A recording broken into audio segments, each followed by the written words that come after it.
Buenas tardes, estamos con el maestro Israel Huerta para realizar la entrevista para personas con discapacidades auditivas. Bueno, principalmente nos gustaría saber cuál fue su motivo por el que decidió trabajar con personas sordas. Bueno, creo que hay varios.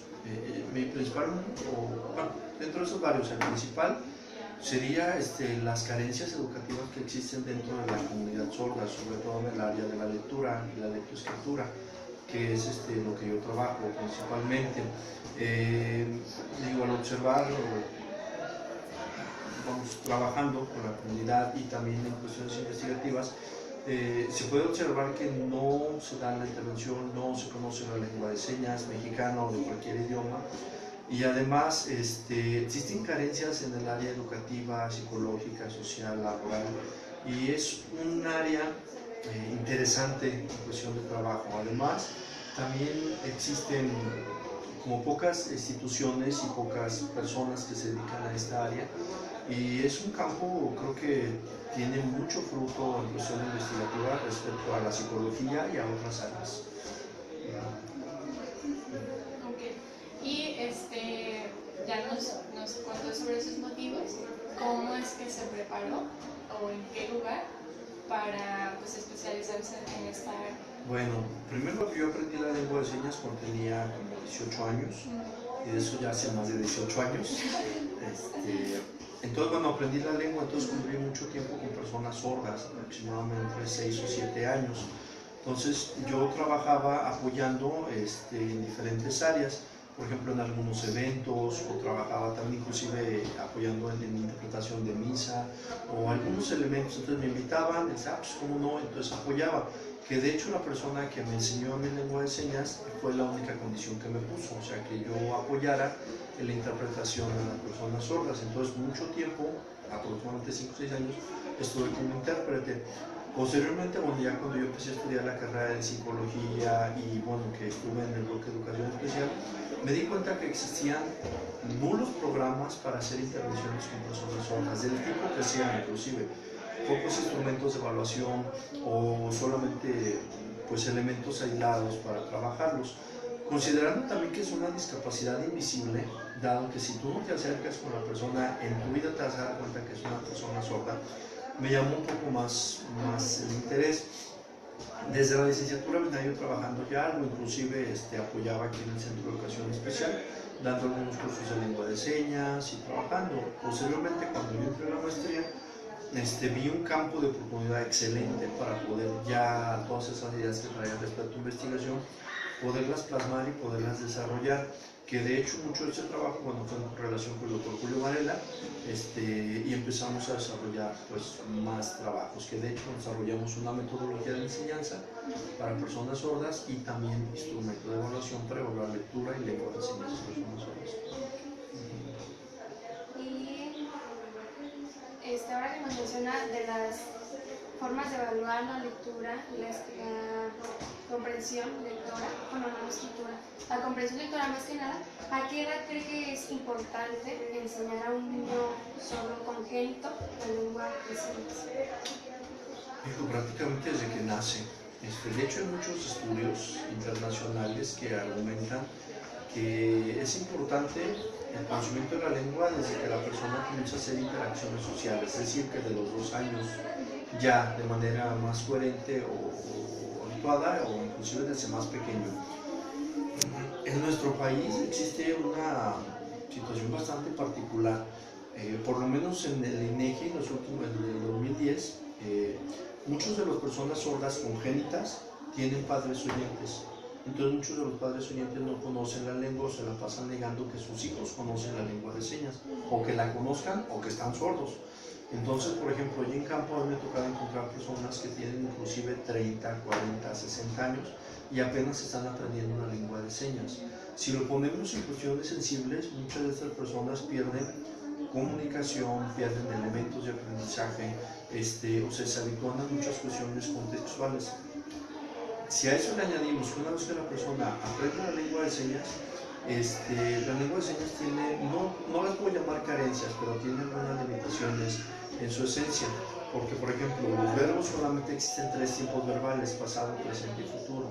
La persona no puede pensar en otro tiempo verbal.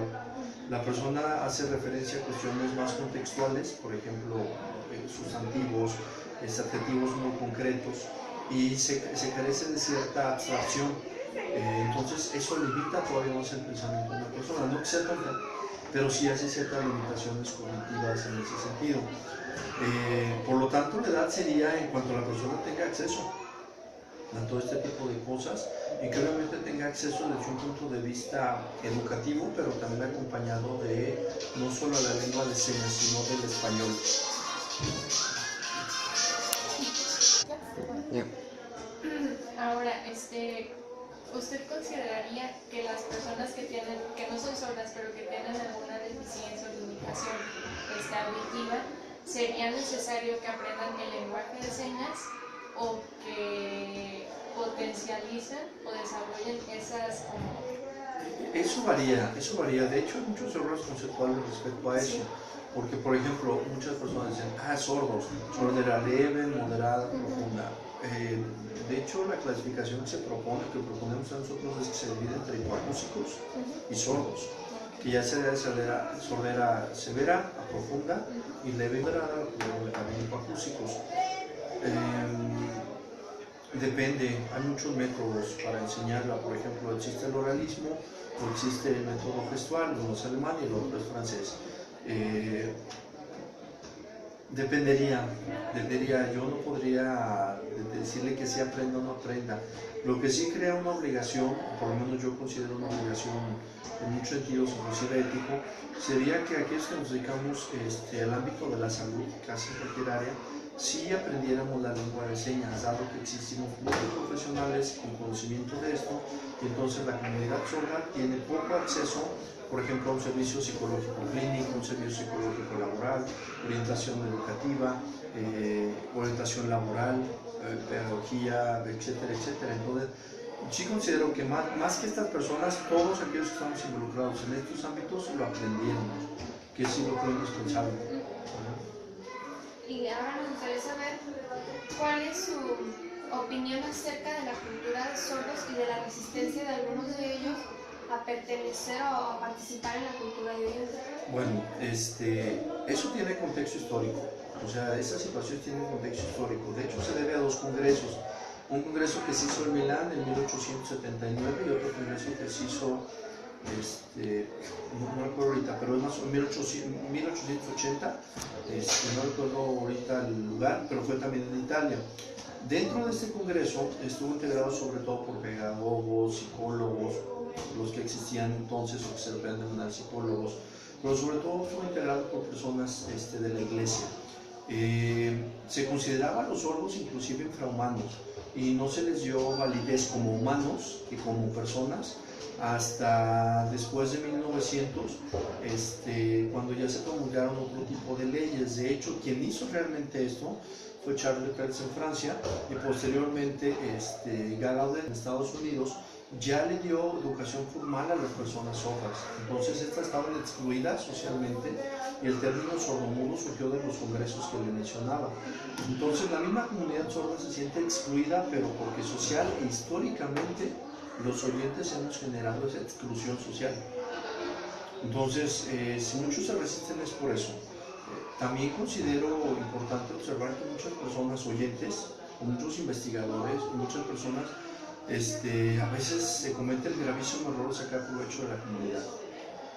Por ejemplo, hay una investigadora, como decía su nombre, mexicana, que edita diccionarios para lengua de señas, edita mucho tipo de cosas, pero solo utiliza a las personas sordas como subcontratadas.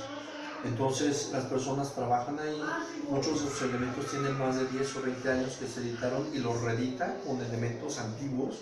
Entonces la misma comunidad sorda se siente ofendida por el uso que se le da a su lengua, que está legalizada y es patrimonio cultural y humanitario de la humanidad, y la misma comunidad se siente rechazada, se siente que solo se hace uso de eso. De hecho, sí es difícil entrar a trabajar a la comunidad sorda y se tienen que observar muchas cuestiones éticas para que la comunidad se sienta protegida en sí misma, en su lengua, en su cultura y en su persona. que no se haga uso ni abuso de ellos, ¿no? Y siguiendo hablando de eso, hay personas que, aunque puedan, no sé, realizárseles alguna intervención quirúrgica o así para que escuchen, que se resistan porque ellos Sí, de hecho existe resistencia. Por ejemplo, dentro de la comunidad sorda es un orgullo ser sordo, sí es orgullo. Entonces, de hecho el tema de implante coclear es un tema muy debatido. O sea, un sordo que dice quiero tener un implante coclear es como decir yo mexicano quiero ser estadounidense. Entonces es cuestión cultural, es cuestión cultural. Hay de hecho películas, hay algunos artículos que hablan sobre esta parte social. Entonces es un tema debatible, delicado dentro de la comunidad, y es un tema en el que yo considero que nosotros que oímos a veces ni siquiera tendríamos que entrar en la comunidad sorda, porque eso es muy personal. Realmente sí se considera un orgullo el ser sordo por la cuestión cultural y la cuestión de superación histórica y social que ha tenido ya el concepto como tal y en la persona. Y es un orgullo también el conocer la lengua de señas y hacer uso de la lengua de señas. Entonces, hablar de implantes, hablar de apoyos, incluso de apoyos auditivos y de implantes cocleares, sería un tema delicado. Entonces, a veces hasta tratar ese tema con los sordos es delicado, es un tema delicado. Aunque sea por cuestiones de mejora de salud, es un tema delicado tratar. Y bueno, nosotros como oyentes, como cultura oyente, ¿qué podríamos hacer para integrar? Ya nos ha dicho algunas cosas, pero para integrar pues, a estas personas. Bueno, de hecho, sería incluir, ¿verdad? Sería incluir estas personas. Incluir estas personas.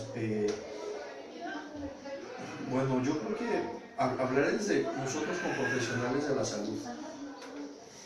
Sí conocer la lengua, creo que es elemental.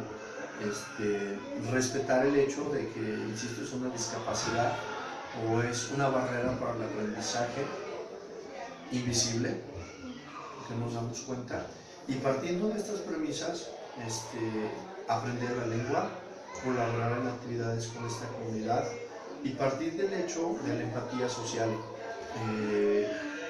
porque podríamos creer que a lo mejor por medio de escribir, por medio de un intérprete, podríamos estar actuando de cierta manera, lo cual es erróneo, porque en una consulta clínica la interacción es uno a uno. La escritura podría ser una limitante grave, dado que no se conocen muchos elementos.